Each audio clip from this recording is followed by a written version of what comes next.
का बोलवलंय मला इथं? काय बोलायचं नसेल तर जाते मी, वेळ नाही माझ्याकडं. म्हणजे हा तुझा शेवटचा निर्णय आहे? हां. हो. अगं माझं नाही, कम से कम आपलं राघवचा तर विचार कर. हे बघ सुप्रिया, कोणत्या नवरा बायकोत भांडणं होत नाही. अगं घर म्हटलं की भांडं लागणारच, म्हणून कोणी डायरेक्ट घटस्फोट घेतं का? हे बघ, मी चुकलो कुठं ते सांग ना मला. हां, अगं तुला जे पाहिजे ते सगळं दिलं मी. तुझ्यावर प्रेम केलं ही चुकी झाली माझी. हां, तुझ्या सगळ्या गोष्टी तुला पुराणात कुठे कमी पडलो का? मी सांग ना, काय चुकलं माझं? निरागस प्रेम केलं हे चुकलं? हे बघ, ते सगळं सोड. तू माझ्यासाठी नाही पण आपल्या राघवसाठी तर वापस ये. त्याचं मला काही सांगू नका तुम्ही. तो मुलगा तुमचा आहे. त्याची कशी काळजी घ्यायची ना ते तुमचं तुम्ही बघा. असं कसं बोलू शकते तू की तो माझा मुलगा आहे? अगं तो आपला मुलगा आहे.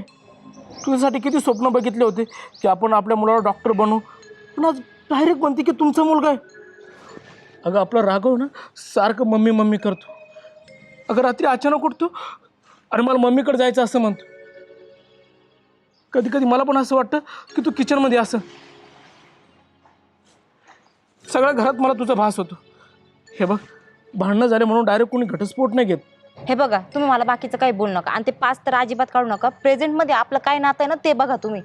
तुम्हाला एक सांगू का मी, लाईफमध्ये ना माझ्याकडनं सगळ्यात मोठी जी चूक झाली ना ती तुमच्यासारख्या माणसासोबत लग्न करून. मला आहे ना तुमच्यासोबत आहे ना संसार करायचा अजिबात रस राहिला नाही. मुळात मला तुमच्यात इंटरेस्ट राहिला नाही. अहो इथे ऋतू बदलतात, माणसाच्या मनाचं काय?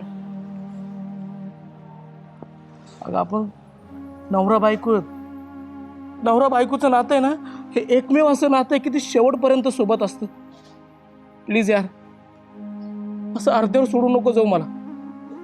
तुझ्यासाठी ना मी वाटेल ते करेन. तुला जे पाहिजे ते सगळं आणि वाटलंच तर आपण दोघंच राहू. आपलं दुसरं कोणीच नको, पण तुम्हाला सोडू नको जाऊ. बस झालं तुमचं नवरा बायको नवरा बायको. आता आहे ना इरिटेट व्हायला लागलं मला या शब्दापासून.